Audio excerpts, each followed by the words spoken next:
Bonsoir chers énigmates, installez-vous confortablement, éteignez un instant le monde extérieur. Ce soir nous partons dans un mystère que même les passionnés de Roswell connaissent mal. Parmi les témoins du crash le plus célèbre de l'histoire moderne, une femme se distingue, silencieuse, presque invisible dans les rapports officiels, une infirmière militaire. Elle n'est pas intervenue sur le site du crash, elle n'a pas épilogué auprès de la presse, non. Elle a observé ce que personne d'autre n'a vu.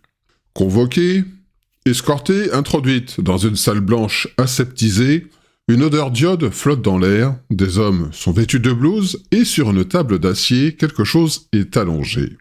Quelque chose qui ne devrait pas exister. Derrière le silence militaire, derrière les récits confus de 1947, se cache un témoignage oublié, celui d'une infirmière aux grands yeux ouverts, dont la conscience est marquée à jamais. Bienvenue dans l'histoire de l'infirmière de Roswell.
Un beau jour, un certain Lawrence Spencer, éditeur de son état, affirme avoir reçu une série de lettres et de documents personnels prétendument envoyés par une ancienne infirmière militaire de l'US Army, Matilda O'Donnell McElroy.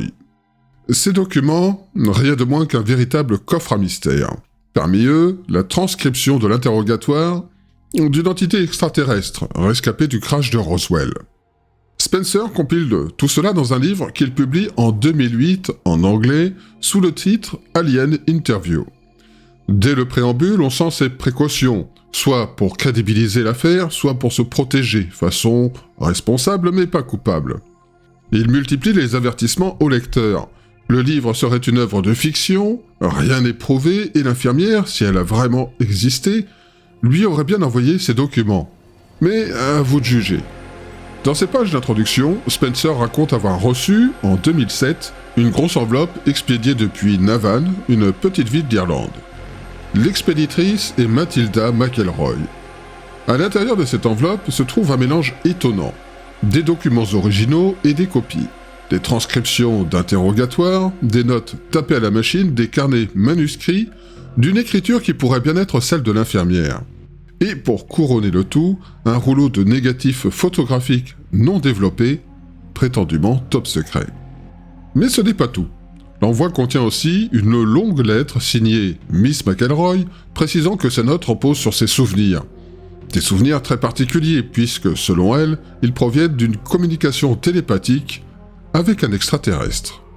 Au départ, Spencer croit tenir des archives secrètes du fameux Majestic 12, de quoi faire exploser quelques serveurs du FBI. Mais en creusant, il se rappelle déjà avoir eu un contact avec Madame McElroy par téléphone en 1998, alors qu'elle vivait à Glasgow, non pas en Écosse, mais dans le Montana. Elle lui confirmera d'ailleurs son rôle d'infirmière sur une base militaire du Nouveau-Mexique fermée depuis 1969. Mais aucune mention d'extraterrestres, de crash ou de survivants de Roswell. Au contraire, chaque question sensible rencontre une réserve polie, mais hermétique. Et puis Spencer a un geste malheureux.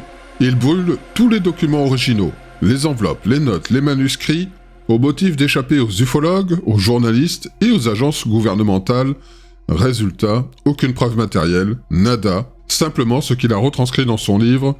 Chacun sa paranoïa, mais le mystère, lui, reste entier. Venons-en à cette fameuse lettre signée Matilda McElroy, datée du 12 août 2007. Dans ce courrier, elle livre des révélations déroutantes. Elle affirme qu'en 1947, au moment de l'incident de Roswell, Elle est affectée au 590e escadron de bombardement en tant qu'infirmière militaire, membre du Women's Army Corps, rattachée à l'US Air Force. Selon elle, toutes les données factuelles liées à Roswell sont effacées par le gouvernement américain peu après que le commandant de la 8e zone de défense aérienne ait contredit le major Jesse Marcel, pourtant à l'origine de l'annonce de débris inhabituels. La version officielle, vous la connaissez tous, un simple ballon météo. Point barre. Elle décrit un enfer intérieur hanté par ce qu'elle a vu, paralysé par le dilemme moral, tiraillé entre son devoir militaire et sa conscience personnelle. Entre tourments spirituels et expériences bouleversantes, elle confesse avoir été marquée à jamais. Alors, pourquoi parler maintenant, après tant d'années? Parce qu'elle en a assez de jouer le jeu de l'éternel peut-être. Peut-être aurais-je dû parler, peut-être trop pas, elle décide donc de tout assumer, de tout révéler. Elle affirme que plusieurs témoins seront éliminés pour connaître la vérité et qu'au moins 60 personnes ont eu un contact direct ou indirect avec l'entité extraterrestre. 60 ans de silence, aucun témoin, aucun aveu. Elle accuse ouvertement le pouvoir américain d'avoir détourné l'accès à la vérité, soi-disant pour protéger l'humanité. Une vérité qui, selon elle, aurait pu transformer notre civilisation. Les extraterrestres, loin d'être une menace, auraient pour objectif de servir l'humanité, mais leur agenda reste secret depuis des décennies. Ce témoignage, si sérieux, dépasse le simple crash de soucoupe. Il suggère une opération de censure planétaire, sur plusieurs décennies, avec des enjeux spirituels, technologiques et politiques vertigineux. Et si tout cela était vrai? Mathilda ne laisse planer aucun doute, il existe des formes de vie intelligentes extraterrestres, et elles interagissent directement avec l'humanité, ici et maintenant. Chaque individu sur Terre est concerné, qu'il le sache ou non. Pourquoi parler maintenant? Après 60 ans de silence? Sa réponse est simple, j'ai 83 ans, ce corps a largement dépassé sa date de péremption, alors j'ai décidé de le quitter volontairement. Oui, elle parle d'auto-euthanasie assistée, choisie de manière consciente, et précise avoir su s'administrer ce qu'il fallait pour partir proprement. Il ne lui restait à l'époque que quelques mois à vivre. Elle juge nécessaire de transmettre ces informations, car les emporter dans la tombe aurait été irresponsable. Ce témoignage concerne les intérêts vitaux de l'humanité, et le silence n'a plus sa place face à une vérité de cette ampleur. En confiant ces documents, elle espère humblement contribuer à la survie de notre planète et de tous les êtres vivants qui l'habitent. Pour finir ses jours, Mathilda McElroy quitte le Montana. Elle traverse l'Atlantique et choisit de mourir en Irlande, dans une petite ville du comté de Meath. Un choix qui n'a rien d'anodin. À proximité se trouvent plusieurs cairns mégalithiques, érigés il y a plus de 3700 ans avant notre ère, ornés de symboles gravés, dont la signification demeure inconnue. Mathilda les considère comme contemporains des pyramides d'Égypte.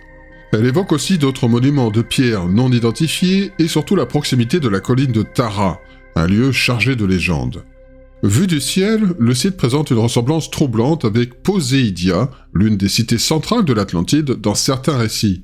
Les structures circulaires, les alignements géométriques, de quoi effectivement faire cogiter. Historiquement, Tara est connue comme l'ancien siège du pouvoir en Irlande.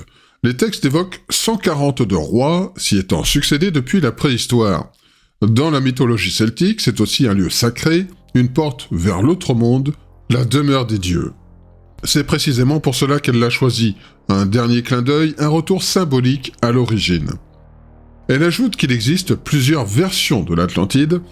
Elle penche pour celle qui fait de Tara un écho terrestre, un vestige survivant d'un monde disparu. Dans cette même lettre, Mathilda adresse un avertissement clair à Lawrence Spencer. Publiez ces informations sous la forme d'une fiction, d'un roman, d'un conte, peu importe, mais ne prenez aucun risque. Elle le prévient, montrer ces documents à la presse l'exposera à de sérieux ennuis. D'abord parce que personne ne le croira. Ensuite, ce qu'elle transmet remet en cause trop de fondements à la fois scientifiques, philosophiques, religieux ou encore politiques. Le genre de révélation qui ne passe pas entre deux pubs un dimanche soir.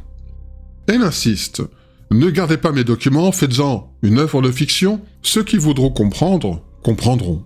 Elle ajoute enfin que l'humanité a le droit de savoir pourquoi ces entités n'ont jamais pris contact officiellement avec nous, et c'est précisément ce que doivent révéler les notes contenues dans Alien Interview. Le livre n'est donc pas un roman au sens classique, c'est un patchwork. De souvenirs, de retranscriptions supposées d'interrogatoires, de fragments de communication télépathique, tous présentés comme provenant de Matilda McElroy elle-même. Alors, que raconte-t-elle exactement ? Elle affirme qu'au moment où la nouvelle du crash se répand, elle est en poste sur une base du Nouveau-Mexique, à Roswell. Plus précisément dans la zone du Brazil Ranch, là où l'objet s'est écrasé. Elle reçoit l'ordre d'accompagner un officier du contre-espionnage, un certain Cavite. Elle sera chauffeur et infirmière si nécessaire. Une mission de routine, sur le papier. Mais à son arrivée sur les lieux, on lui annonce qu'une entité a survécu. Elle s'approche, elle observe, elle découvre une créature vivante, apparemment consciente. À proximité, plusieurs autres corps, similaires d'apparence, mais manifestement décédés. Elle ressent immédiatement que celle-ci n'est pas comme les autres. Cette entité est d'une autre nature, et pourtant, elle ne bouge pas, elle reste parfaitement immobile. Sur place, les équipes lui expliquent que toutes les tentatives de communication ont échoué. L'entité ne parle pas, ne fait aucun geste, ne réagit pas. Elle semble inerte, mais vivante. Un être silencieux, impassible, mais dont le regard semble en savoir plus que tout ce présent ce jour-là. Malgré l'atmosphère irréelle de la scène, Matilda McElroy garde la tête froide. Elle fait ce pourquoi elle est là, son travail. Elle s'approche, observe et examine l'entité. Et très vite, quelque chose se produit. Pas de mots, pas de mouvement, la créature n'a pas de bouche, et pourtant Matilda ressent quelque chose. Des impressions, des images, des mots, des pensées qui ne sont pas les siennes, mais qui s'imposent à elle. Elle se souvient s'être dit « Attends, je suis en train de recevoir des informations là ?» C'est flou, perturbant, instable, mais c'est bien réel. Elle fait alors ce qu'exige la procédure. Elle prévient l'officier du contre-espionnage, Cavite. L'information remonte immédiatement à la chaîne de commandement. La décision tombe sans attendre, Matilda sera assignée à l'entité. Officiellement, elle devient son accompagnatrice attitrée. Sa mission est claire, établir une communication, mener des interrogatoires, rédiger après chaque séance un rapport écrit détaillé, signé de sa main, remis directement au commandant général de la base. On lui fournit une liste de questions officielles, préparées par les autorités. Et là, Matilda panique, un peu. Elle n'a jamais été télépathe. Aucune formation, aucune préparation, pas même un manuel. Alors elle tente. On lui donne quelques conseils improvisés. Personne ne sait vraiment comment procéder, on est en terrain totalement inconnu. En parallèle, elle assiste aux examens médicaux pratiqués sur l'entité. Et là, c'est le grand bal du top secret. Militaires, médecins, scientifiques, agents de services spéciaux, tout ce que l'État peut produire de plus discret et de plus cloisonné. On ausculte, on analyse, on mesure sous toutes les coutures. Matilda, elle, est désormais au cœur du dispositif. Son niveau de sécurité est relevé, elle entre officiellement dans la catégorie Ultra Top Secret. Promotion à la clé, Senior Master Sergeant. Solde bonifié, avantages annexes, une reconnaissance administrative pour une mission qui ne ressemble à aucune autre. Et pendant 6 semaines, en juillet et août 1947, Matilda McElroy va remplir cette mission, jour après jour. C'est une mission hors norme, dialoguer avec une entité venue d'ailleurs, sans mots, sans son, juste par la pensée. Et tenter de comprendre pourquoi elle est là, et ce qu'elle sait de nous. Matilda ne sera jamais vraiment seule avec l'entité, certes, il lui arrive de se retrouver seule dans la salle d'interrogatoire, mais toujours sous surveillance. Derrière une vitre sans teint, des observateurs l'évaluent, prennent des notes, analysent chaque geste, chaque réaction, elle le sait. Pas de tête-à-tête absolu, pas d'intimité. Et assez vite, l'entité reçoit un nom, Earl. Pourquoi ce nom ? Le livre ne le dit pas clairement. Peut-être une transcription phonétique, peut-être un code, mystère. Ce qui est plus clair, c'est ce que Matilda ressent en sa présence. Earl dégage quelque chose, une forme de féminité. Pas de traits sexués, pas d'organes reproducteurs visibles, rien de reconnaissable selon nos standards humains. Mais une tonalité, une présence qu'elle perçoit comme féminine. Peu à peu, elle finit par considérer que Earl est une elle. Ce sentiment se confirmera plus tard, lorsque Earl lui explique que les membres de son espèce ne s'identifient pas par le corps, mais par la personnalité. Ce sentiment se confirmera plus tard lorsque Earl lui explique que les membres de son espèce ne s'identifient pas par le corps, mais par la personnalité. Le genre, chez eux, est une expression intérieure, pas anatomique. Les échanges commencent assez rapidement. Le problème, Mathilda n'est pas formée à la télépathie. Après, y a-t-il vraiment une formation télépathe ? Peut-être chez France Travail, devenez télépathe en 2 semaines, formation à distance, forcément. Bref, elle tâtonne, elle doute, elle s'interroge. Mais peu à peu, elle apprend à faire la différence entre les pensées qui viennent d'elle et celles qui lui sont transmises. Ces dernières sont puissantes, claires et directes. Loin d'un flot désordonné, c'est une voix mentale cristalline, précise, presque chirurgicale. Plus tard, Earl apprendra l'anglais, dans des circonstances que Mathilda décrira plus loin, facilitant grandement les échanges. Pour l'instant, elle doit rester concentrée, attentive, dans un silence absolu.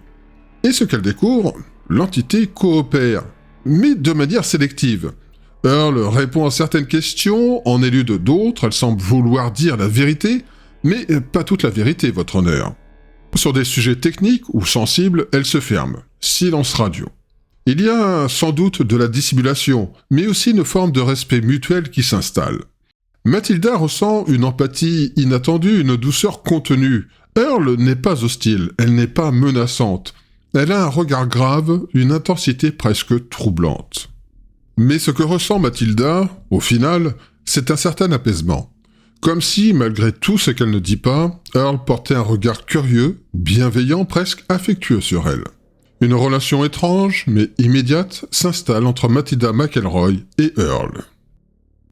Dès les premiers échanges, Earl répète inlassablement un point essentiel, presque une obsession. « Je suis officier, je suis pilote, je suis ingénieur. » Mathilda sent que ce n'est pas une posture, c'est une fierté assumée, martelée à chaque occasion. Earl appartient à une unité très spécifique de sa civilisation, le corps expéditionnaire du domaine. Grâce à ce grade, elle a le privilège de voyager librement dans l'espace stellaire. Ce statut n'est pas accordé à tous. C'est son rôle, sa fonction, sa responsabilité. Peu à peu, Mathilda comprend qu'Earl n'est pas simplement une survivante d'un crash, c'est une déléguée, une envoyée, une éclaireuse. Puis vient l'observation physique. Et là, c'est le drame. Non, je déconne. Earl mesure à peine 1 mètre. Son corps évoque une poupée ou un androïde, mais sans aspect mécanique. Sa peau est lisse, uniforme, aucun organe sexuel, pas de traces reproductives. Ses mains et ses pieds sont fins, composés de 3 doigts, très souples, sans pouce. Une morphologie étrange, mais d'une précision gestuelle étonnante. Mathilda ne peut s'empêcher de penser aux reliques du Pérou, évoquées par certains chercheurs. Et quand on pense aux momies de Nazca et aux découvertes récentes de Thierry Jamin, il y a de quoi être un peu troublé. Des corps similaires, des doigts allongés, des silhouettes fluettes, la tête de Earl est disproportionnée sur un corps frêle. Ni oreille, ni nez, aucun poil, pas de sourcils, ses yeux en revanche sont immenses, opaques, profonds, sans paupières, et elle ne cligne jamais des yeux. En même temps, si elle n'a pas de paupières, ça risque pas. Mathilda se pose une question dérangeante. Est-ce qu'elle dort ? A-t-elle besoin de dormir ? Il semble que non. L'équipe scientifique en conclura plus tard, Earl ne dort jamais. Ça, c'est de la conclusion.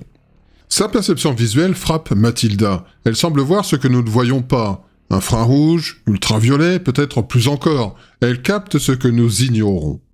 Et très vite, l'impression s'installe. Cette entité ne fait pas que venir d'ailleurs, elle fonctionne autrement. Elle vit autrement, elle est autrement. Mais il y a un détail qui la met profondément mal à l'aise, le regard. Lorsqu'elle fixe Earl, Mathilda a l'impression d'être transpercée. Comme si l'entité voyait à travers elle, ses chairs, ses os, ses pensées, un regard sans paupières, sans trêve, un scanner de l'âme. Cette sensation la hantera plusieurs jours. Ce qu'elle apprend ensuite ne la rassure pas. Earl n'est pas constitué de cellules biologiques. Rien à voir avec notre physiologie, nos membranes, notre ADN. Les analyses le confirment. Son corps n'est pas vivant au sens organique. À l'intérieur, une texture inconnue. Un réseau type nerveux ou électrique sans équivalent terrestre. Un corps unique, non reproductible. Earl ne mange pas, elle ne boit pas, elle ne respire pas, vraiment une vie de merde. Et lorsqu'on lui demande d'où elle tire son énergie, sa réponse est claire, de moi-même. Mais ni machine, ni robot, ni forme de vie biologique classique. Earl se définit comme une entité spirituelle animant un corps fonctionnel. Elle dira plus tard que ce corps n'est qu'un véhicule, adapté aux besoins de sa mission. Et personnellement, je trouve quand même une similitude avec nous, les humains, dans le sens où nous sommes une âme dans un véhicule terrestre, et une mission à accomplir. La différence est que l'on ne se souvient absolument pas de ce qu'on est venu foutre ici. Sa peau est grise, délicate, douce au toucher selon Mathilda. Elle semble conçue pour résister à toutes les conditions. Chaleur, froid, pression, absence d'oxygène, rien ne l'atteint, sauf la gravité terrestre. Filiforme, légère, sans muscles apparents, elle avance difficilement, boite légèrement.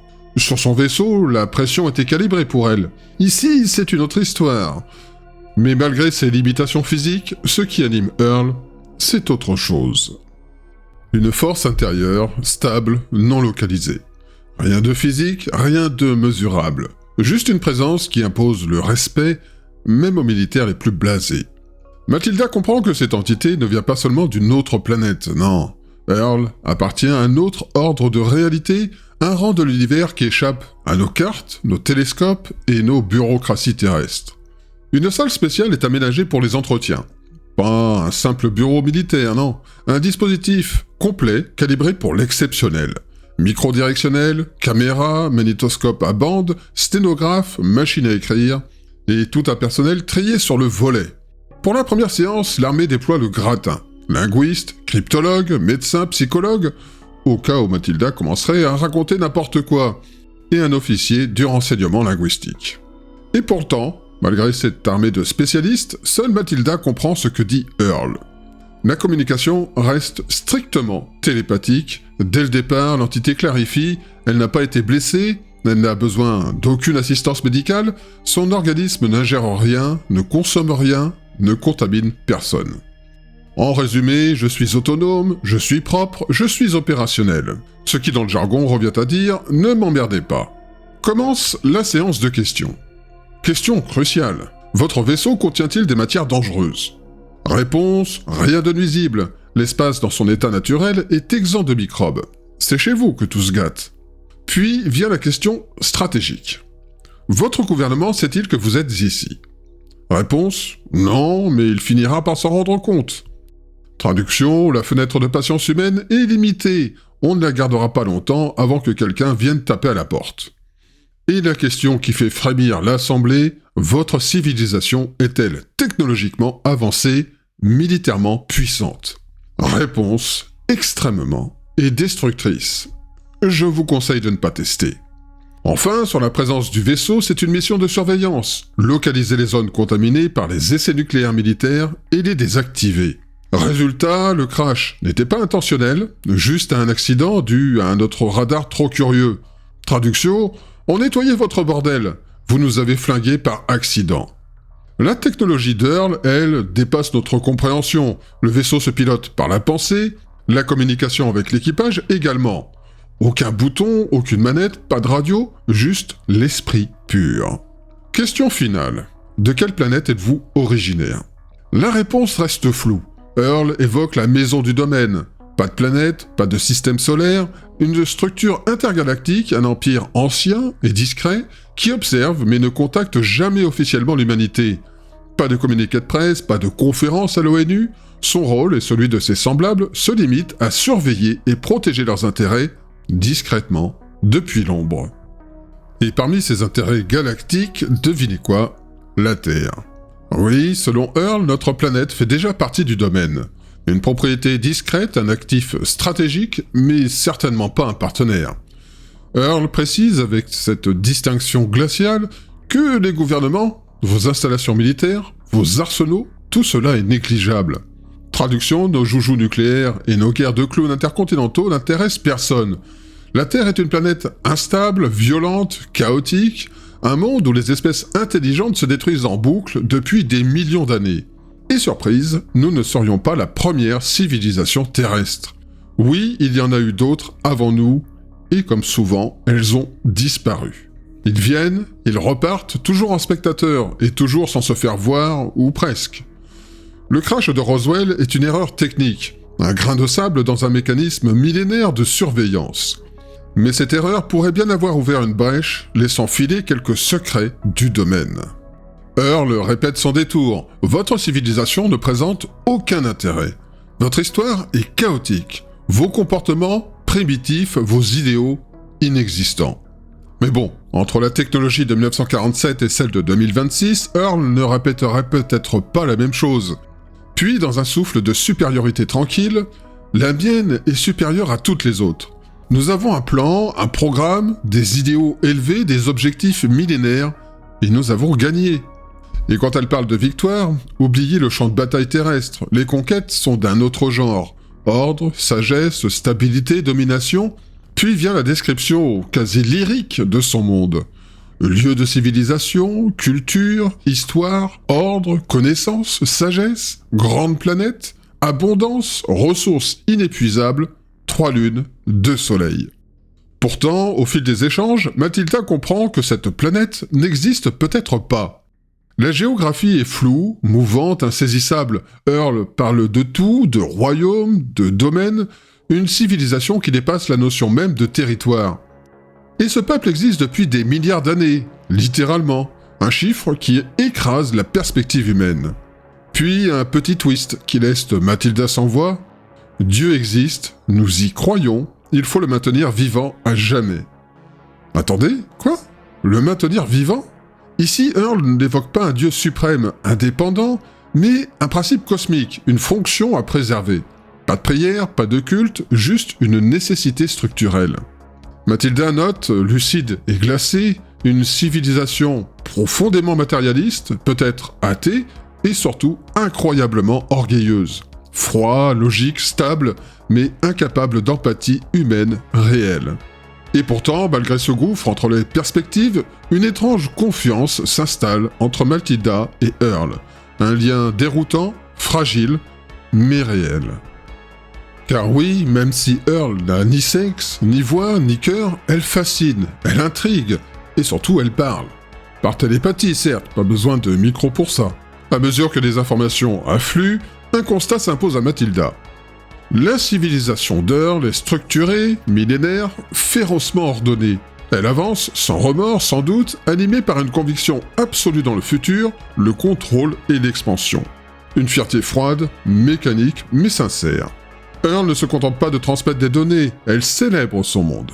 Notre civilisation est la plus vaste, la plus ancienne, la plus évoluée, la plus conquérante, blablabla, blablabla. Tranquillité hautaine, voix invisible, regard insondable. Les militaires, eux, restent sur leur faim. Ils voulaient des coordonnées, des schémas, du concret, et obtiennent de la métaphysique à haute dose. Alors, deuxième interrogatoire. L'équipe s'élargit, 2 gradés à l'air sévère, une nouvelle liste de questions techniques, le plan est simple, obtenir du tangible. Le jour J, tout est en place, Earl est là, immobile, impassible, et puis silence. Absolu. Pas un mot. Pas une pensée télépathique, le vide. La tension monte. Les gradés soupçonnent Mathilda. Vous inventez tout. Fantasme, délire, manipulation ? Sous-entendu, bravo, vous êtes un problème. On tente tout. Psychologue, télépathe, analystes comportementaux, même une médium réputée. Résultat, rien. Silence total, Earl ne bouge pas un frisson. Alors, coup de théâtre. On appelle Krishnamurti. Oui, le philosophe indien, homme de paix et de lucidité. Sa tentative ? 0. Nada, l'entité reste inaccessible. Quelqu'un finit par émettre l'hypothèse la plus simple. Peut-être qu'elle ne parle plus parce qu'on est trop nombreux. Bingo. Retour à la configuration initiale, juste Mathilda face à Earl, enfin en tête-à-tête, sous l'œil omniprésent de la glace sans teint. Et là, ça repart. Earl n'a pas cessé de communiquer, elle ne pouvait plus. Elle percevait la peur, la méfiance, la duplicité des observateurs, surtout des militaires, tu m'étonnes. Et ça suffit à bloquer toute communication. Mathilda comprend vite, la peur des humains est contagieuse, et l'entité ne la tolère pas. Une sécurité psychique, un instinct de protection. Désormais, les fins d'interrogatoire ressemblent à une scène de thriller, escortée par des soldats armés, dormant sous surveillance, prisonnières de la sécurité militaire et de son savoir. Mais, à force de rendez-vous en catimini, un lien étrange se tisse. Earl semble reconnaître quelque chose en Mathilda, un soulagement, une complicité silencieuse, une chaleur timide. L'entité est féminine, non pas dans son corps, mais dans son aura. Et Mathilda le sent, intuitivement. Nous sommes deux femmes dans des corps si différents, mais liés par un langage que personne d'autre ne comprend. Ce lien, plus fort que l'acier militaire ou les dossiers classés, devient le cœur battant de cette affaire, l'élément qui transforme un crash top secret en un témoignage unique. À un moment, au détour d'un échange, Mathilda pose la question qui brûle les lèvres de tout humain rationnel. Est-ce que vous pouvez lire ou écrire nos langues ? La réponse est calme, tranchante et directe. Non, je ne sais pas lire vos idiomes, mais je maîtrise parfaitement les mathématiques, l'arithmétique, les systèmes logiques complexes. Je suis pilote, officier et ingénieur. Pour les militaires présents, rien de spectaculaire, mais pour Mathilda, elle comprend que derrière ces mots se cache un esprit qui dépasse de très loin les protocoles terrestres. Mais, fidèle à sa mission, elle insiste.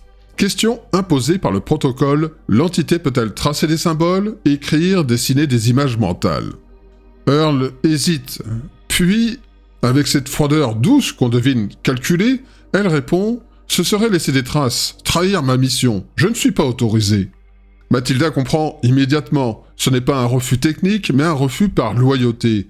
Chaque geste, chaque pensée, enregistrée par l'armée humaine, peut se retourner contre elle, ou contre le domaine. Puis Earl lâche une phrase qui glace le sang. « Je perçois toutes les pensées, les claires, les sombres, les intentions et les dissimulations, je suis un créateur, je suis la mère, je suis la source. » Le militaire moyen aurait probablement eu un arrêt cardiaque, mais pour Mathilda, c'est un signal, une ouverture, l'ombre de la divinité, selon un code qui dépasse nos conventions terrestres, se manifeste dans une entité que l'on croit simplement extraterrestre. Bien sûr, les gradés flairent la bonne affaire. Les vautours sortent du bois, prêts à poser leurs questions, reprendre le contrôle. Erreur magistrale. Earl tranche, net, froid et sans appel. Elle seule parle, elle seule écoute, elle seule pose des questions. Aucun autre contact n'est permis. Si vous souhaitez comprendre, apprenez. Si vous souhaitez savoir, écoutez. Sinon, partez. La salle se fige, les gradés grincent des dents, fulminent, pestent dans leur coin, mais ils savent, ils n'ont aucune marge de manœuvre. S'ils veulent continuer à récolter le miel télépathique, il faudra rester dans l'ombre. Et pourtant, les échanges restent maigres, pas de plan secret, pas de technologie miraculeuse, juste des bribes, des idées, des fragments d'un puzzle trop vaste pour des mains en uniforme. Le ton monte, l'ambiance devient électrique, Mathilda sent la pression, trop peu d'informations, trop d'ambiguïté, trop de mystère. L'envie de tout plaquer lui traverse l'esprit. Mais elle sait que si elle part, tout est perdu. Earl a choisi elle et elle seule. Et peut-être que dans cet isolement total, ce huis clos surnaturel, réside la clé du plus grand mensonge de l'histoire moderne. Les militaires, jamais en reste quand il s'agit de rationaliser le chaos, décident de faire appel à un interprète de l'US Navy. L'idée est simple mais mérite d'être soulignée. Pour communiquer, il faut parler la même langue. Oui, c'est du génie, mais parfois la base s'oublie dans le brouillard du secret militaire.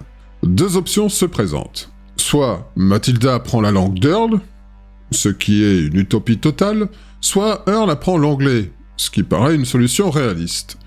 Comme par magie, c'est la deuxième solution qui l'emporte. Et voilà notre extraterrestre en classe maternelle interstellaire.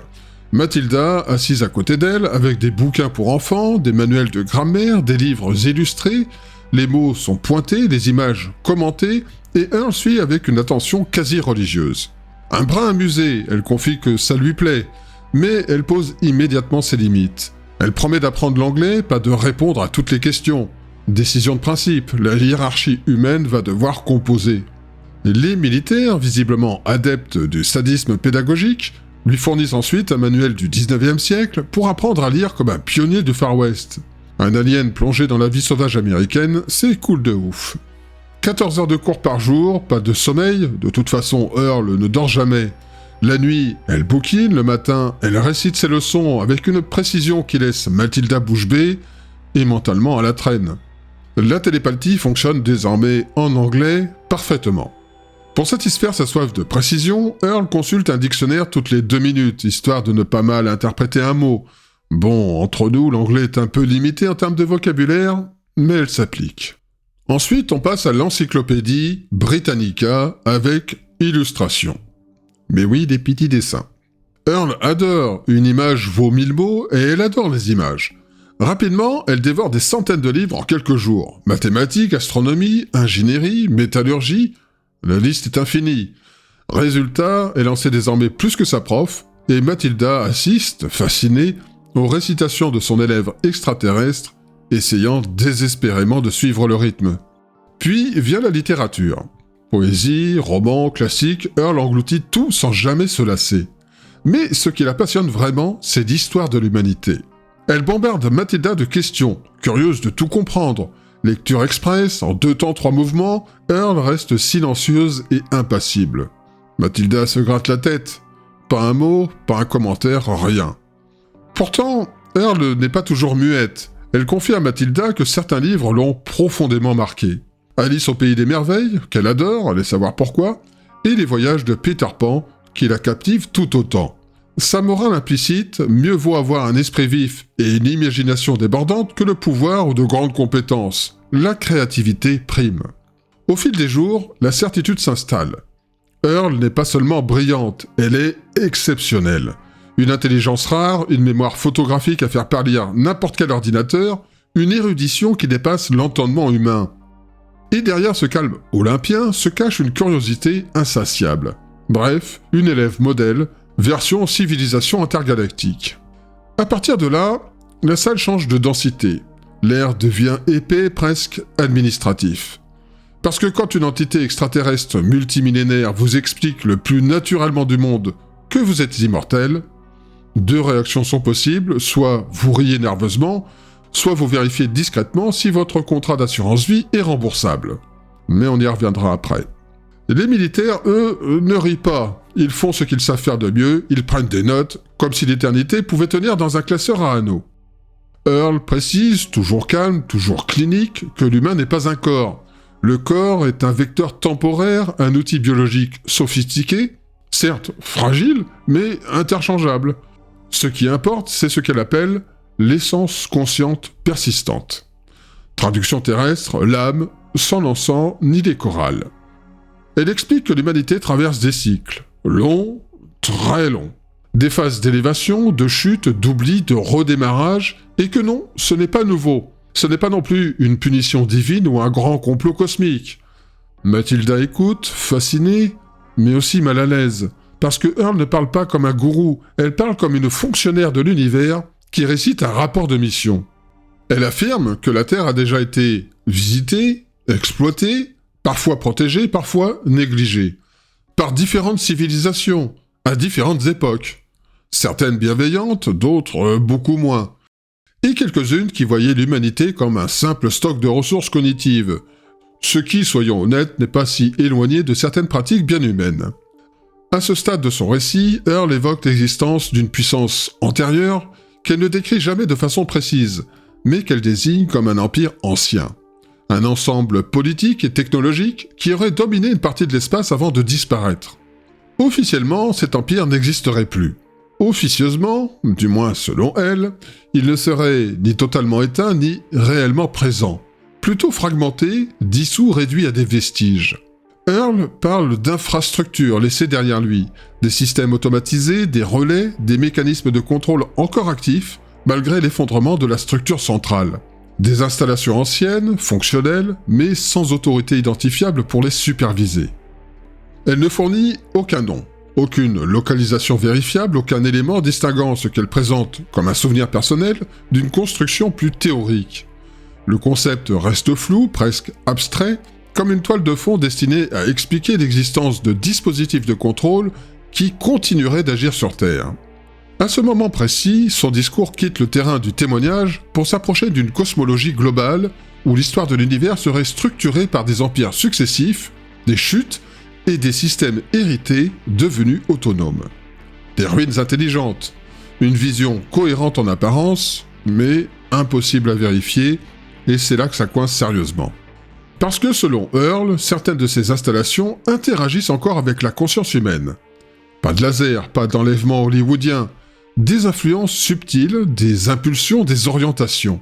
Des idées plantées comme des graines dans un esprit fertile ou vulnérable. À ce stade, même les gradés regrettent d'avoir exigé des réponses. On sent le malaise. Ce genre d'information ne rentre dans aucune doctrine militaire connue. Difficile à classer secret défense sans provoquer une crise existentielle au passage. Earl, elle, continue. Elle explique que le domaine observe l'humanité avec prudence. Non pas par peur, mais par incertitude. Parce que l'humain est instable, imprévisible, capable du pire comme d'élan créatif stupéfiant. Un paradoxe ambulant. Un enfant avec une boîte d'allumettes et un violon.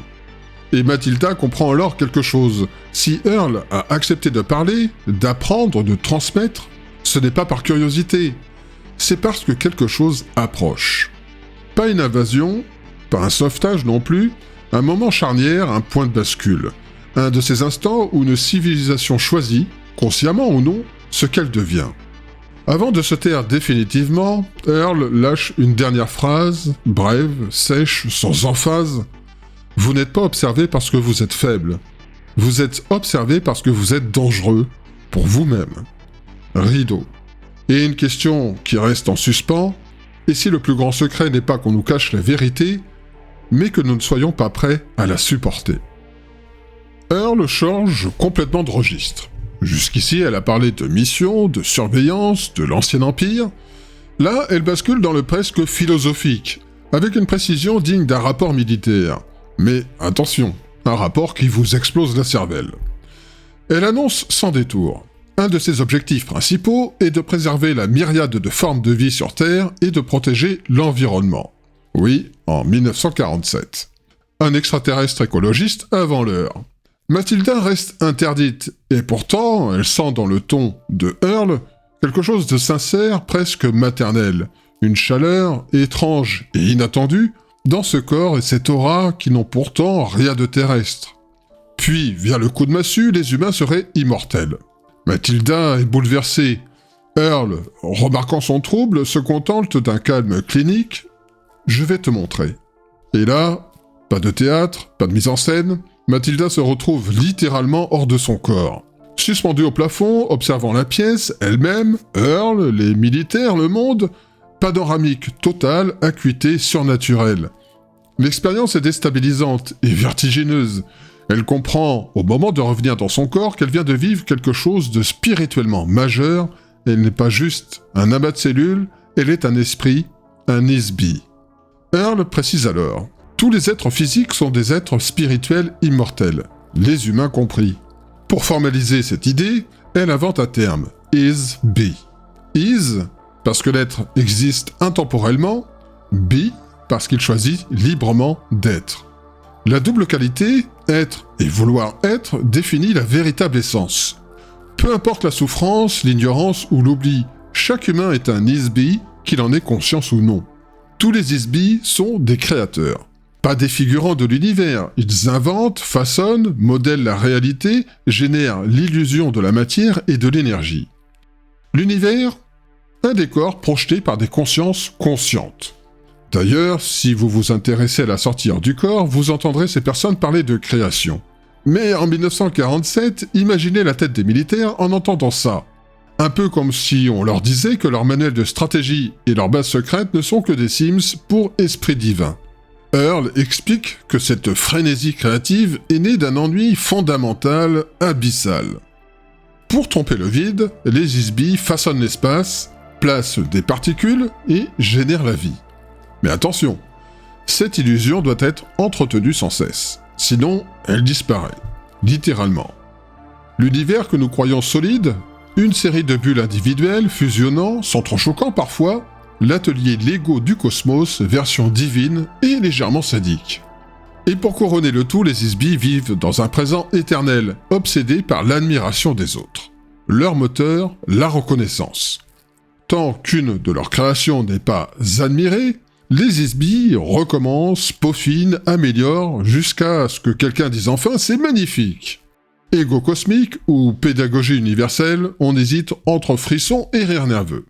Earl conclut presque en riant « Il vaut mieux jouer à n'importe quel jeu que de ne pas jouer du tout ». Et là, soudain, tout prend son sens. Le temps, la matière, notre vie, notre univers ne sont pas des absolus, juste des jeux pour occuper des consciences infinies sous peine de sombrer dans un ennui cosmique insoutenable. Earl poursuit, implacable, presque pédagogique. Elle explique que l'erreur fondamentale de l'humanité est de croire à l'existence d'un seul univers, le réel, le monde. Selon elle, ce n'est qu'un univers physique parmi une infinité d'autres, et tous ont été créés délibérément. Chaque univers repose sur un continuum, un fil narratif cohérent, maintenu par des lois internes, des règles du jeu. Certaines sont stables, d'autres modifiables. On les ajuste, on les supprime, on les améliore, comme n'importe quel système expérimental à grande échelle. Le domaine, la civilisation d'Earl, existe dans l'un de ces univers, le nôtre dans un autre.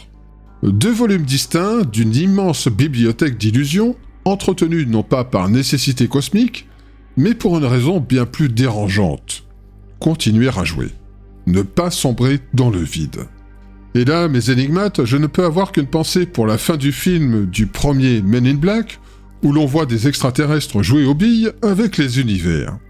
Puis Earl révèle ce qu'elle décrit comme une particularité propre à notre univers physique. Une clause fondamentale non négociable, l'énergie qui y est créée ne peut jamais être détruite. Autrement dit, tout ce qui est mis en mouvement ici reste ici pour toujours. Et tant qu'un seul ISBI continue à injecter de l'énergie dans le système, même distraitement, l'univers poursuit son expansion sans fin, pas de bouton stop, pas de clause de résiliation, le contrat est signé. Elle ajoute ensuite que les ISBI sont fondamentalement bons. Pas altruistes au sens humain, mais régis par une logique simple.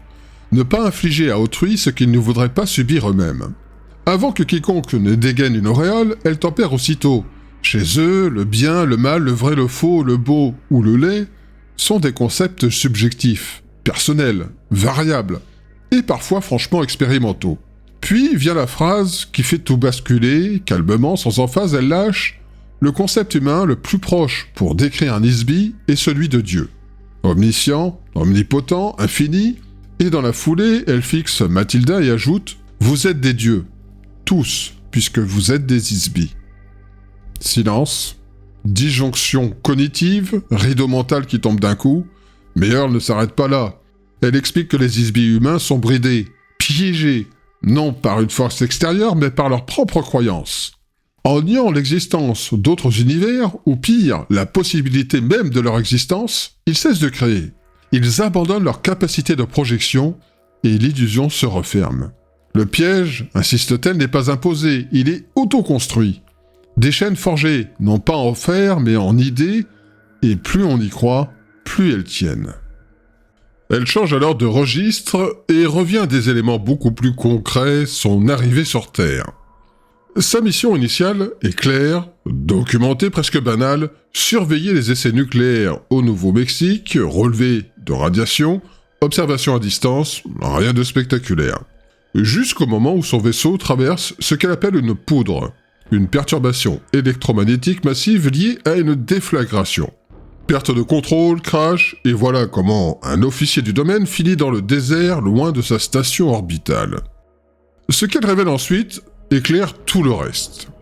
Les ISBI, explique-t-elle, n'interagissent jamais directement avec les mondes physiques. Ils utilisent des corps artificiels, des interfaces, des outils biologico-technologiques conçus pour fonctionner dans la matière. Ces corps sont des chefs-d'œuvre d'ingénierie, matériaux synthétiques, systèmes nerveux électriques ultra-sensibles, et surtout une fréquence vibratoire unique. Une signature énergétique propre à chaque ISBI. Le corps et le vaisseau partagent cette fréquence. Même structure, même logique, ils ne font qu'un. Le pilotage n'applique aucun bouton, aucun écran, tout est mental. Le vaisseau réagit à la conscience de son pilote comme une extension de sa volonté, une symbiose totale. Ainsi, lorsque la perturbation électromagnétique brouille la fréquence d'Earl, c'est l'ensemble du système qui s'effondre, corps et vaisseaux sont désynchronisés, la chute est immédiate, une panne de conscience à grande échelle. La conclusion implicite, quand on pilote avec l'esprit, un orage peut littéralement vous couper les ailes. Earl affirme ensuite que sa civilisation, le domaine, contrôle plusieurs galaxies. Pas symboliquement, concrètement. Une partie de notre univers physique serait déjà sous son influence. Sa mission collective est limpide, sécuriser, contrôler et étendre indéfiniment son territoire, ainsi que ses ressources humaines. Le mot est lâché, ce sont des conquérants. Elle ne cherche pas d'ailleurs à enjoliver, elle compare explicitement leur méthode à celle des conquistadors espagnols débarquant en Amérique. Expansion, domination, annexion. Une comparaison historique qui, disons-le, n'a rien de rassurant pour les populations locales. Derrière la vitre sans teint, les militaires observent. Certains doivent se demander si elle délire, d'autres se disent peut-être qu'elle parle avec beaucoup trop d'assurance pour improviser. Earl ajoute, toujours avec le même calme, que le domaine ne connaît ni culpabilité, ni remords, ni peur des dieux. Les notions de bien et de mal leur sont étrangères, non pas ignorées, mais inutiles.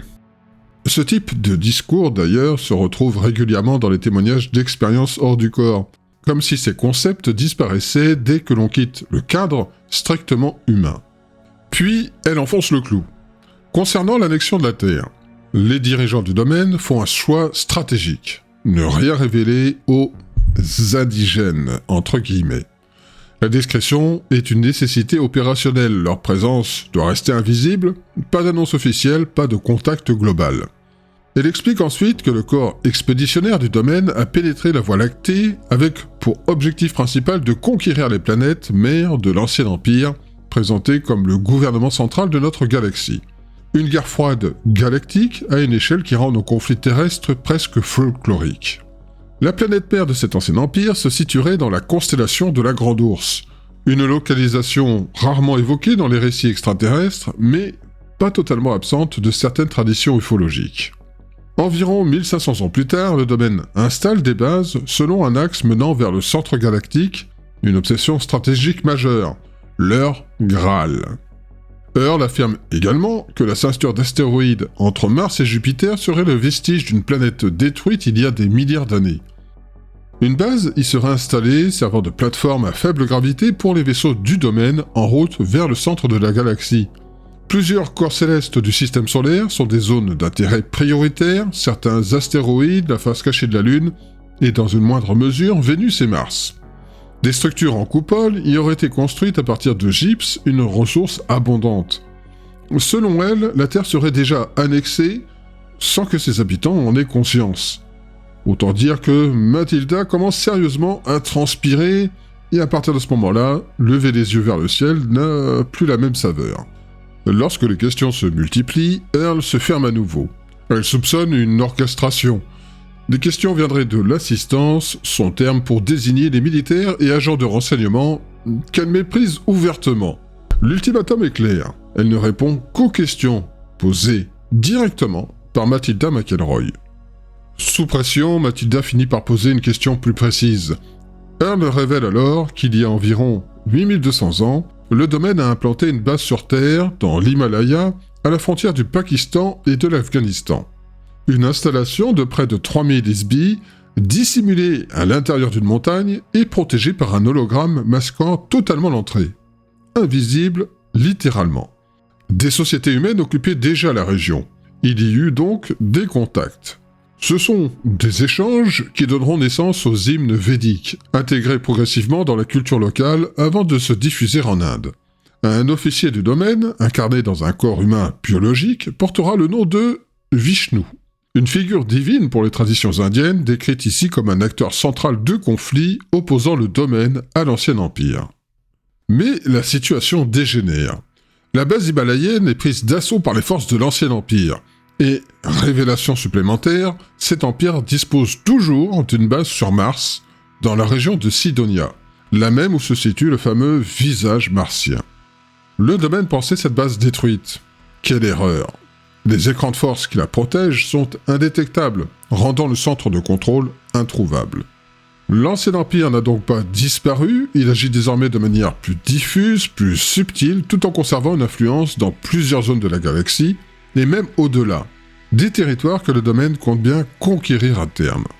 Dernier volet, peut-être le plus dérangeant, depuis des millénaires, l'ancien empire utilise la Terre comme zone de dépôt pour des consciences jugées indésirables, les intouchables. Des entités originaires de Sirius, Aldébaran, Orion, les Pléiades, la constellation du Dragon et bien d'autres systèmes. Leurs mémoires sont effacées, reprogrammées, puis incarnées dans des corps humains. On les appelle des politiques. Sans blague.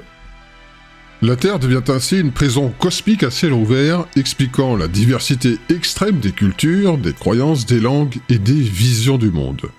Le mélange entre ces intouchables et les populations déjà présentes remonte à environ 400 000 ans, donnant naissance aux civilisations de Lémurie et d'Atlantide présentées comme issues de racines asiatiques.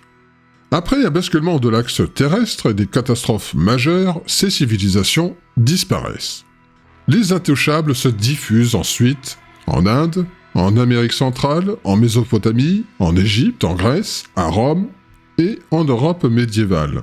Par hypnose et conditionnement, ils influencent le développement des sociétés humaines selon des modèles civilisationnels importés. Enfin, Earle conclut sur un constat, les 3000 Isbi du domaine capturés dans l'Himalaya sont toujours là, localisés et vivants, mais enfermés dans des corps humains, amnésiques, prisonniers de chair, leurs souvenirs effacés par un système de contrôle mental si efficace qu'ils ignorent désormais totalement qui ils sont. À ce stade, une question devient inévitable, si tout cela est faux.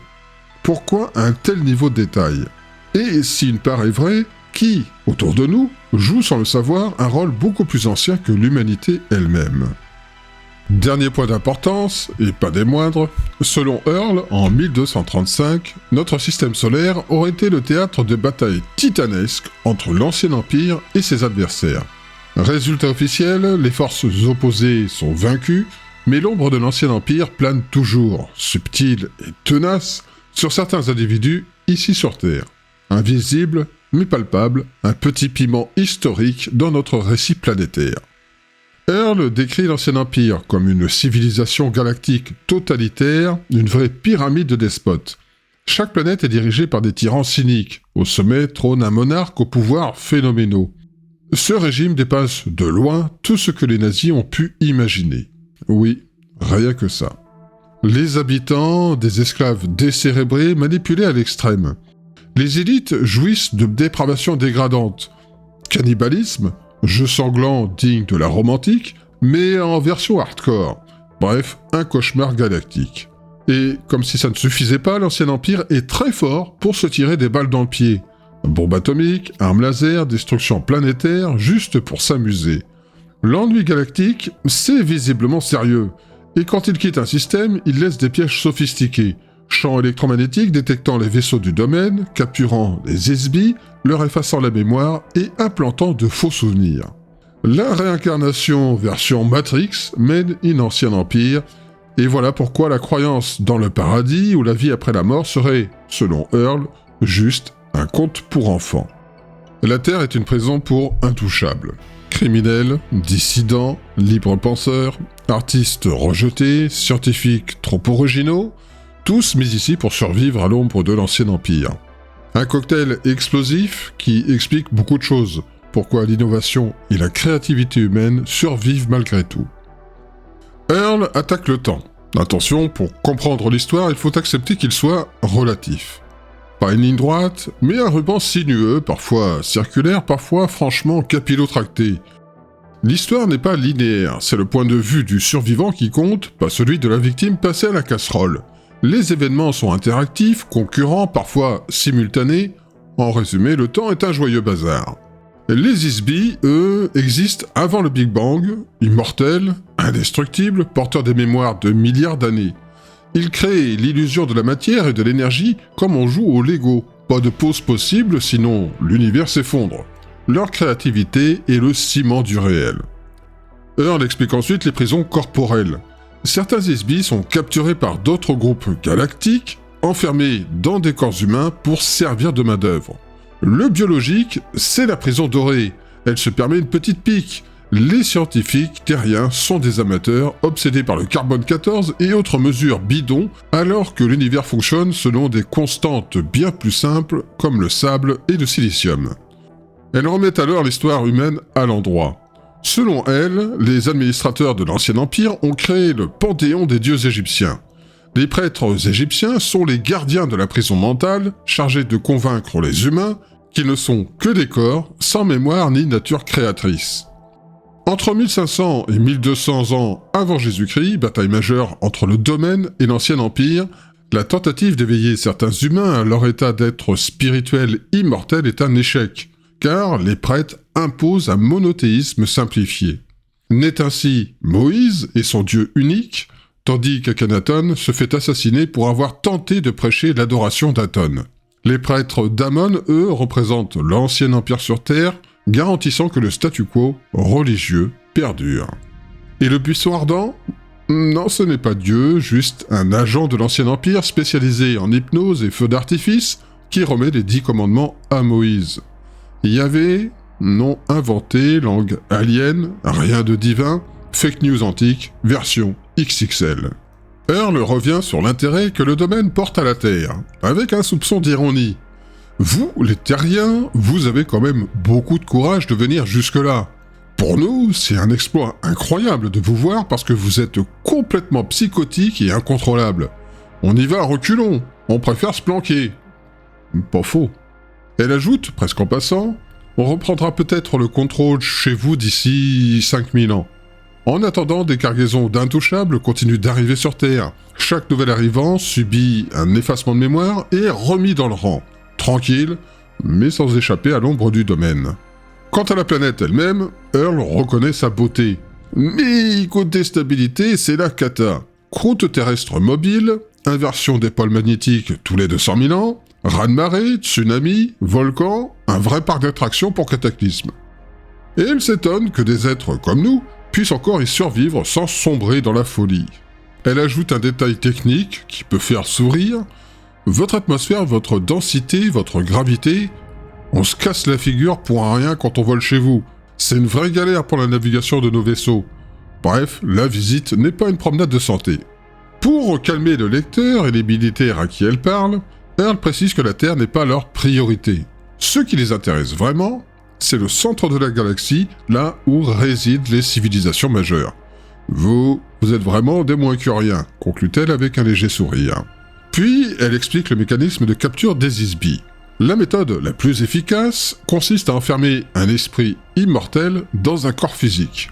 Et pour attirer ces esprits, la beauté est un piège infaillible. Un bâtiment, un paysage, une musique, l'Isbi s'approche, se débat, et plus il résiste, plus il alimente le piège. Résultat, c'est mort pour lui si j'ose dire. Toutes les grandes guerres, selon Earl, n'ont pas été que des explosions et des lasers. Elles ont surtout consisté dans le contrôle mental. Par hypnose, effacement de mémoire, implantation de souvenirs artificiels. Bref, la politique, l'économie et la religion sont manipulées à grande échelle. Tous les terriens et les Isbis terriens subissent ces traitements. Aujourd'hui encore, l'amnésie imposée par l'Ancien Empire fonctionne en arrière-plan. La Terre devient un ghetto galactique, une prison à ciel ouvert doublée de la prison du corps biologique. Les Isbis de l'Ancien Empire, considérés comme irréparables, y sont placés. Earl précise qu'au cours des 8000 dernières années, le domaine a retrouvé ses 3000 agents perdus dans l'Himalaya.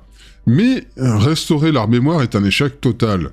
Ils sont dispersés parmi les populations terriennes, invisibles et perdus dans la foule.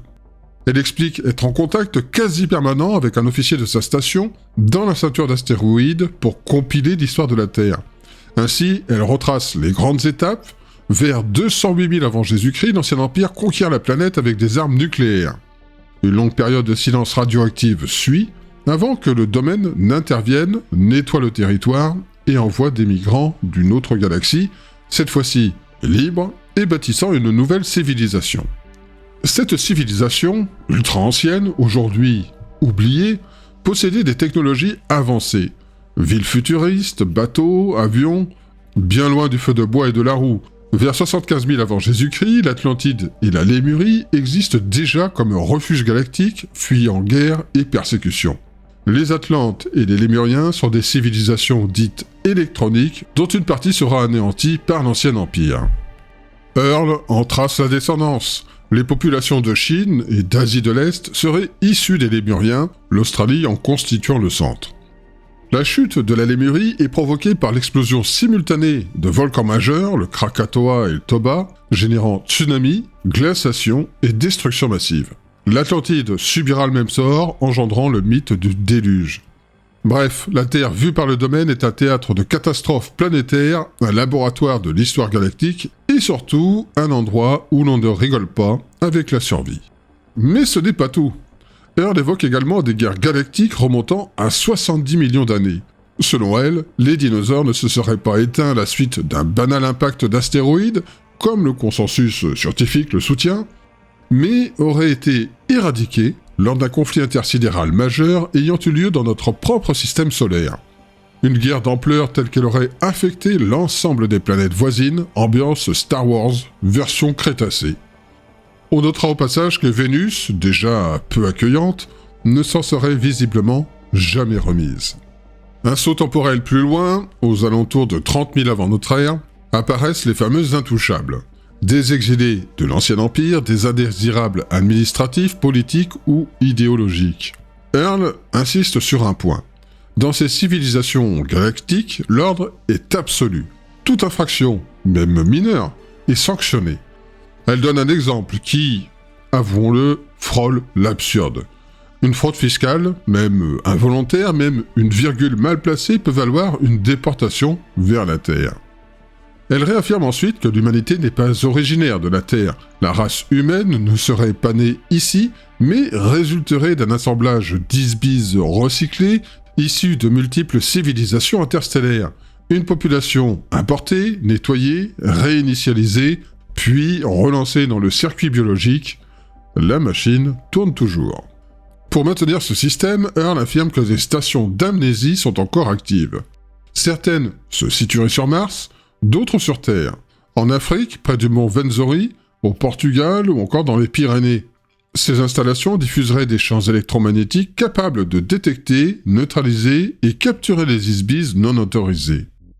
Et lorsqu'un isbie meurt, autrement dit lorsqu'un humain décède, le scénario est loin des promesses spirituelles classiques. Pas de lumière blanche, pas de tribunal cosmique. L'entité est capturée, soumise à un traitement de choc. Effacement de mémoire, reprogrammation, puis réintégration immédiate dans un nouveau corps. Et on recommence. Une réincarnation industrielle, standardisée, sans souvenir, sans sortie de secours. Ces stations émettraient également des signaux de contrôle mental à longue portée, destinés à maintenir les populations dans un état d'hypnose collective. Dans cette logique, les grandes civilisations pyramidales, comme l'Égypte, la Mésoamérique ou l'Asie, n'auraient rien de spirituel au sens noble. Elles feraient partie intégrante du dispositif carcéral galactique construit sous couvert de mystères religieux pour mieux canaliser les consciences. À la tête de ce système, Earl mentionne un groupe central, l'Ordre des Frères du Serpent Tout-Puissant.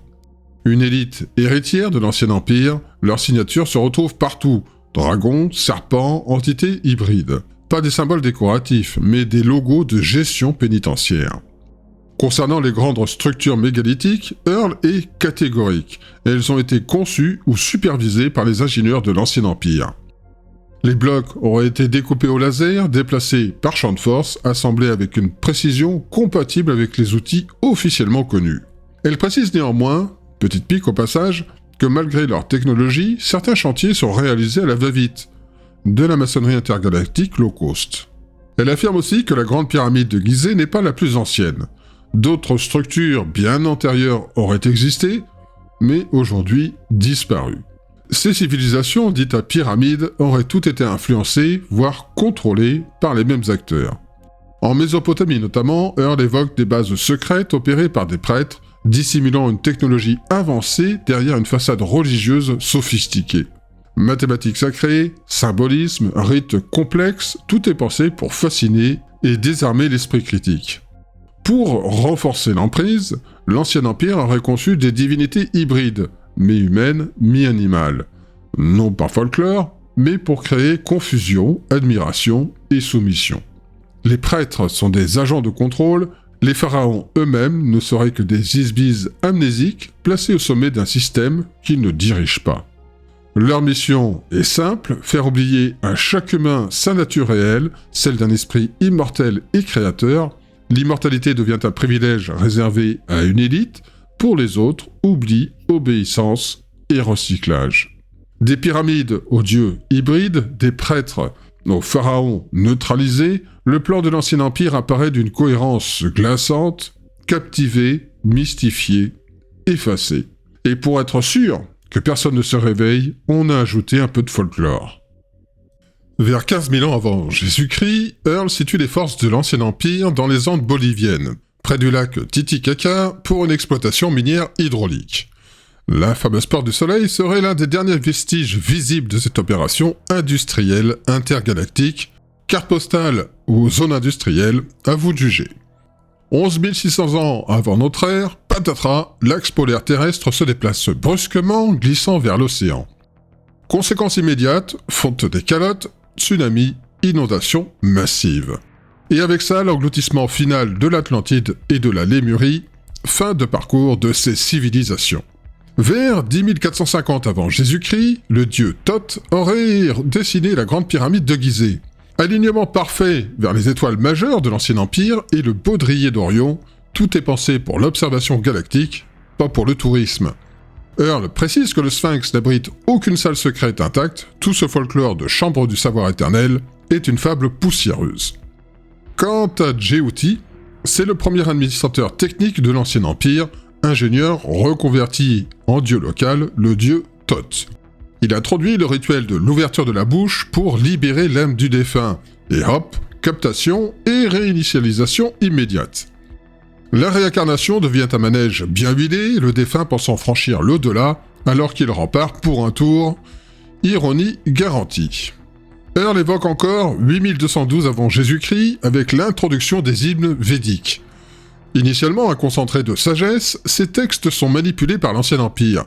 Distorsion, déformation, perte de sens, aujourd'hui ne reste qu'une coquille vide.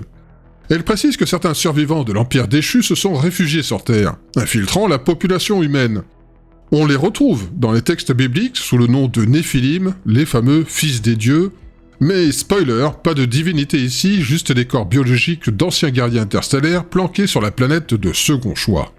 Aux alentours de 1200 avant Jésus-Christ, une guerre titanesque éclate entre les restes de la flotte de l'Ancien Empire et le Domaine. Elle durera 7000 ans. Le Domaine installe une base sur Vénus, planète inhospitalière par excellence, atmosphère d'acide sulfurique, pression écrasante, chaleur infernale. Idéal pour cacher ses secrets. D'autres bases sont disséminées dans le système solaire, notamment la ceinture d'astéroïdes, hub stratégique pour les communications interstellaires.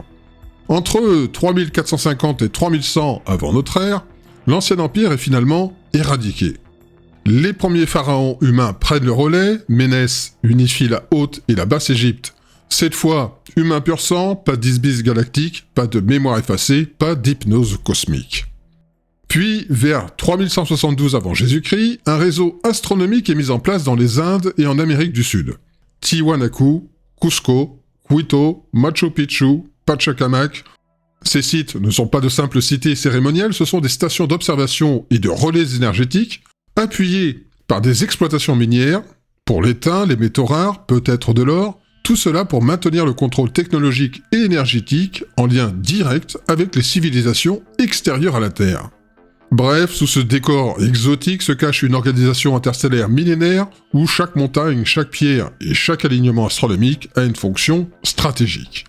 La Terre n'a jamais été un simple terrain de jeu, elle est un plateau de contrôle pour une opération galactique. À ce stade du récit, Earl introduit un artefact précis, tangible, visible, photographié des milliers de fois, une statue monolithique située dans le complexe de Calayasa, en Bolivie. Son nom officiel, la stèle Ponce.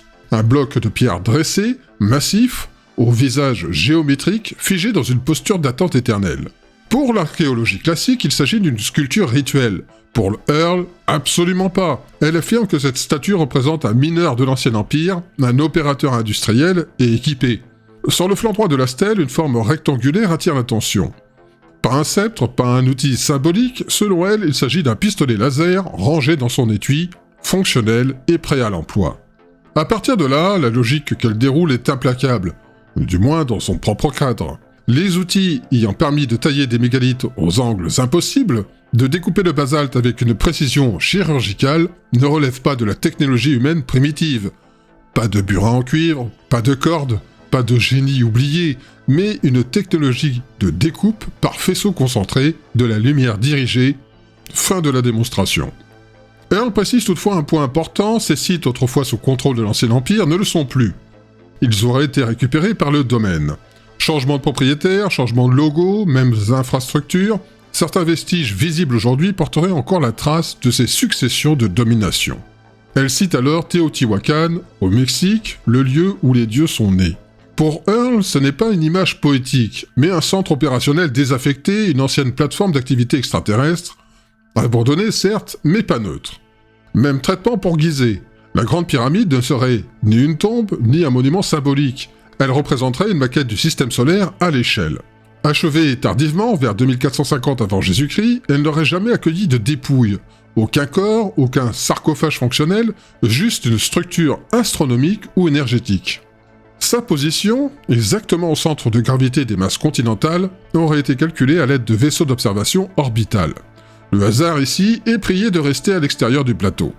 Elle poursuit avec 1500 avant Jésus-Christ. Éruption de Santorin. Effondrement de la civilisation minoenne. Là encore, Earl tranche, aucun lien avec l'Atlantide, pas de survivants mythiques, pas de transmission secrète, juste une civilisation régionale balayée par un volcan. Parfois, la catastrophe suffit. Dernier soubresaut d'un empire en fin de course. Vers 1300 avant notre ère, l'Égypte devient un théâtre d'opération. Le domaine lance une offensive ciblée contre la confrérie du serpent, cette élite sacerdotale qui contrôlerait la vallée du Nil en sous-main. Prêtres d'Amon, gardiens de rites, ingénieurs de l'âme, tous considérés comme des agents résiduels de l'Ancien Empire, objectif affiché, un nettoyage complet. C'est dans ce contexte qu'apparaît Akhenaton. Réforme religieuse brutale, culte unique d'Aton, éviction des prêtres d'Amon, déplacement de la capitale vers Akhenaton. Pour Earl, ce choix n'a rien d'idéologique. La ville serait géodésiquement alignée avec des poids énergétiques majeurs. Une implantation stratégique, pas une illumination mystique. En 630 avant Jésus-Christ, direction la Perse. Zarathustra fonde le zoroastrisme autour d'Ahura Mazda. Là encore, Earl démonte le vernis religieux. Ahura Mazda serait un agent du domaine, chargé d'implanter un contre-modèle spirituel face aux manipulations mentales de l'Ancien Empire. En Chine, même logique avec Lao Tse. Ancien intouchable de l'Empire, il aurait échappé à l'amnésie programmée grâce à une discipline mentale extrême. Méditation, récupération de mémoire, restauration de la conscience, puis départ définitif de la Terre, rideau. Toujours selon Earl, la Genèse aurait été rédigée vers 593 avant Jésus-Christ, sous influence directe des agents de l'Ancien Empire. Le prophète Ézéchiel, quant à lui, n'aurait pas vu Dieu, mais un vaisseau technologique. Roue imbriquée, métal incandescent, lumière intense, le vocabulaire serait celui d'un témoin dépassé par une technologie qu'il ne peut nommer. Dans cette lecture, la Bible devient un récit altéré, saturé de symboles détournés. Le serpent d'Éden n'est plus une figure morale, mais une référence directe à la caste du serpent, maîtresse de la domination mentale. Autre point abordé, la durée de vie humaine. Sur la plupart des planètes, les corps biologiques seraient conçus pour durer 150 ans. Sur Terre, environ 75. Une réduction volontaire, punitive, liée à notre instabilité psychique. Un sabotage génétique assumé dans un cadre carcéral planétaire, ambiance. Enfin, 580 avant Jésus-Christ, fondation de l'oracle de Delphes. Pour Earl, ce site n'est pas isolé, il ferait partie d'un réseau de temples alignés partant de l'Égypte et remontant jusqu'à la Baltique, tous espacés de 5 degrés géographiques. Chaque sanctuaire dissimulerait une balise électronique, appelée à l'époque pierre d'Omphalos. Communication à distance, régulation mentale, surveillance. Ces dispositifs auraient été désactivés après la chute des prêtres du serpent. Et, encore une fois, le symbole central reste le même, le serpent. À Delphes, le python, ailleurs d'autres noms, toujours la même figure, toujours la même ombre.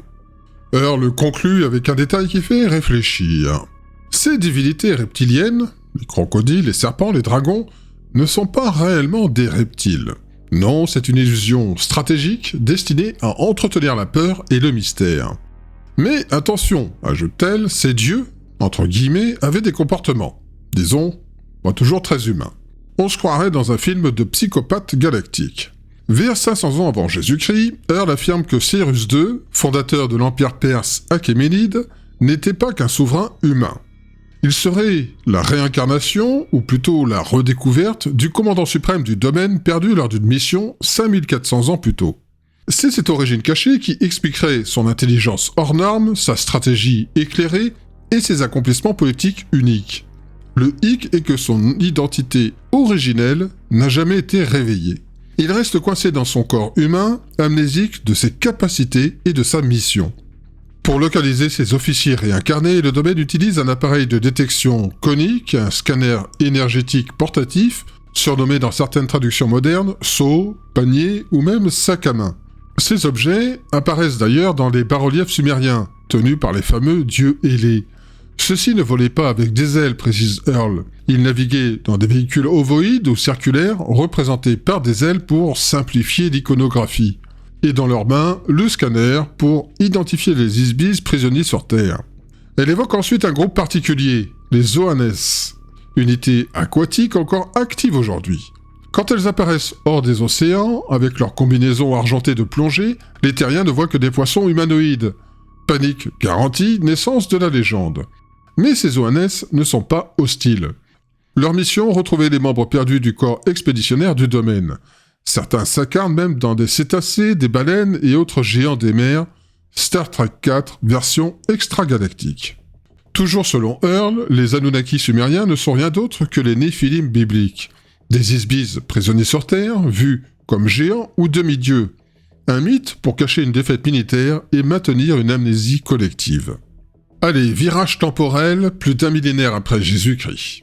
Hassan ibn al-Sabah, le vieux de la montagne, fonde l'ordre des assassins. Earle explique que leurs prêtres héritent des techniques de contrôle mental de l'ancien empire.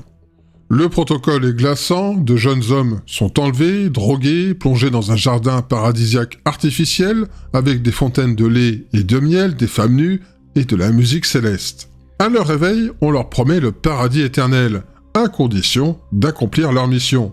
Assassiner un gouverneur, un calife ou un dignitaire. Chaque fois, ça marche. Manipulation mentale, promesse d'au-delà, suicide glorifié, une partition parfaitement huilée, pensée pour court-circuiter toute mémoire spirituelle. Et après, les Oannes, les Néphilim, les assassins, arrivent les Templiers. Selon Earle, ce n'est pas juste un ordre militaire ou religieux post-croisade. Ils sont chargés de mettre en place le premier système bancaire international sous l'influence directe des survivants de l'Ancien Empire. Lorsque Philippe le Bel prétend les éradiquer, la majorité n'est pas éliminée, mais exfiltrée vers la Suisse. Là, les Templiers posent discrètement les fondations du système financier moderne. Flux d'argent, marché, dette souveraine et guerre. Tout un réseau planétaire pour maintenir l'humanité désunie, affaiblie et amnésique de sa vraie nature. Bref, que ce soit Oannes, Néphilim, assassins ou Templiers, le schéma est toujours le même. Contrôle, manipulation, mémoire effacée, domination mentale. Rien de nouveau, juste les anciens maîtres du jeu qui rejouent les mêmes partitions avec de nouveaux instruments. À ce moment de l'interrogatoire, Mathilda est déstabilisée. Complètement. Earle, elle, reste impassible. Elle continue de répondre, de fournir schémas, livres, images mentales, une encyclopédie interstellaire projetée directement dans le cerveau de l'infirmière.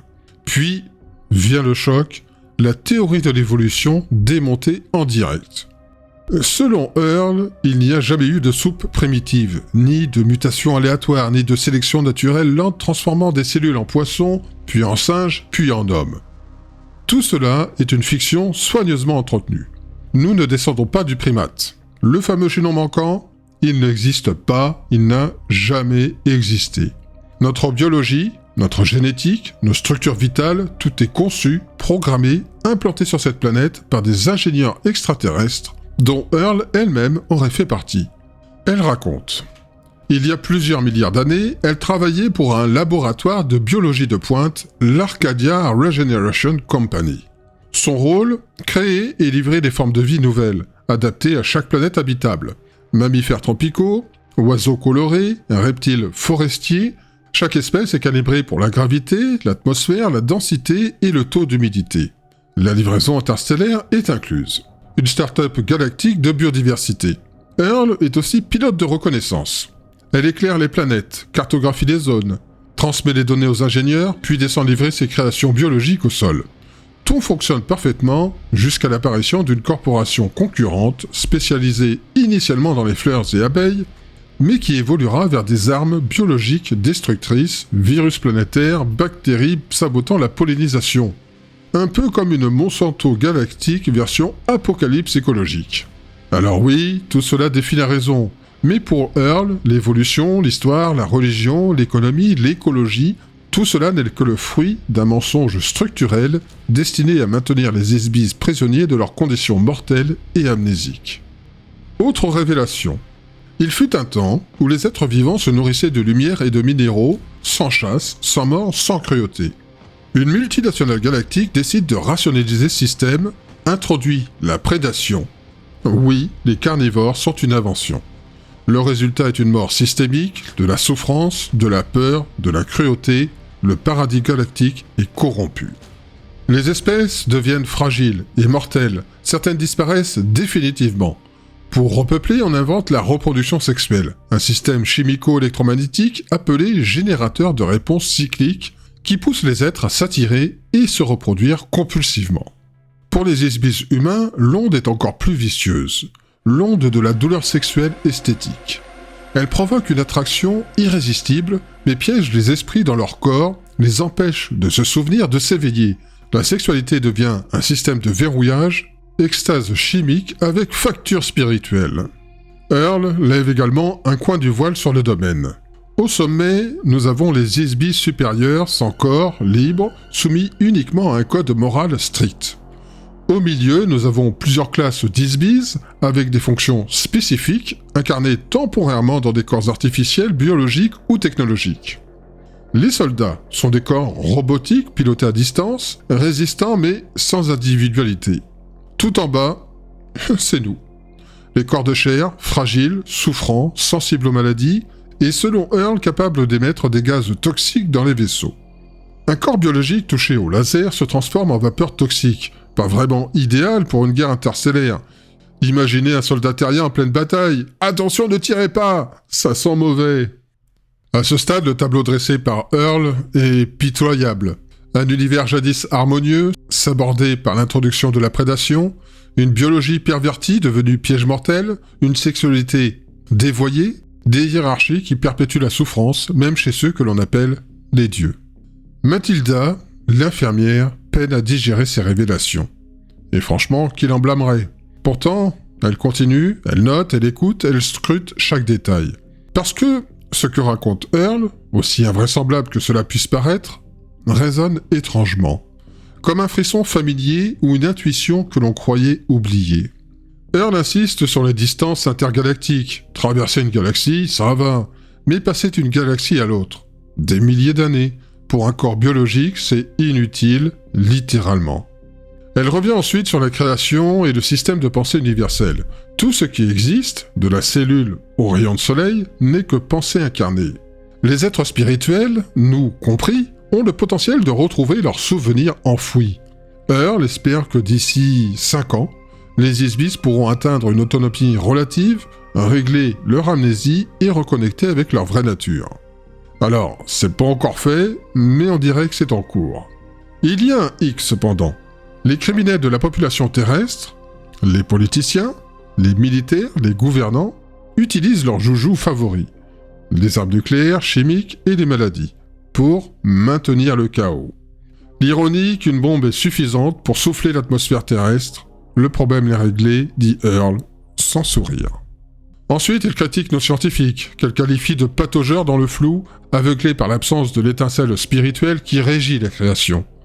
Tant qu'ils restent ignorants, leurs erreurs deviennent des désastres planétaires en puissance. Les religions, un autre outil de contrôle.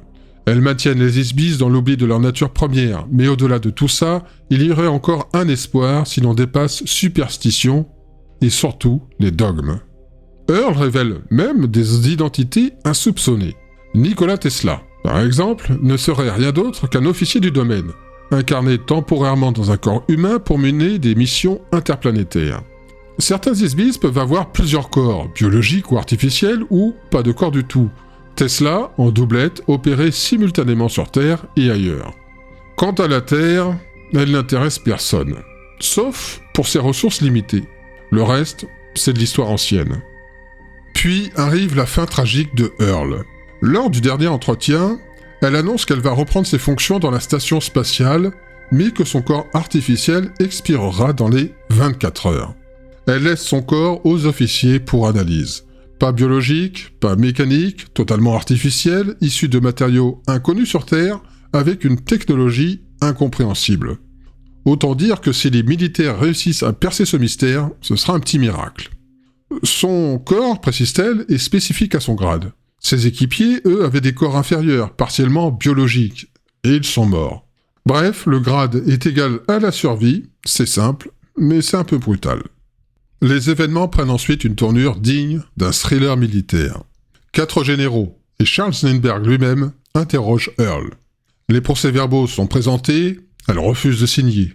L'ambiance est électrique. Matilda McElroy subit électrochoc et confinement. Des tentatives répétées de communication télépathique sont faites, chaque jour, on insiste. Matilda prendra 3 semaines de bunker en isolement total. Chaque tentative de contact va échouer. Le commandement finit par trancher, fin de service, congé d'honneur, changement d'identité, clause de silence sous peine de mort. Une protection fédérale est mise en place selon le régime de témoins à haut risque. Mais une dernière touche de mystère survient. La voix de Earl dans la chambre, un simple « hello », télépathique, calme et imperturbable. Elles réussissent à dialoguer. Matilda est en sécurité, Earl aussi, et leur lien persiste à travers l'espace et le temps. Dans une lettre postérieure, McElroy révèle qu'elle fait partie des Isbies, un bataillon perdu du domaine capable de récupérer certains souvenirs grâce à ces échanges. Ses vies sur Terre s'étalent sur 8000 ans, et elle a toujours été infirmière des Isbies biologiques. Ces créatures sont plus proches des insectes que des mammifères malgré des corps artificiels. Elle précise aussi que le domaine ne cherche plus à sauver ses membres. La Terre n'est plus prioritaire. Ceux qui veulent s'échapper ne peuvent le faire qu'en travaillant sur eux-mêmes, récupérant ainsi souvenirs et capacités. Depuis 10 000 ans, presque personne n'y est parvenu.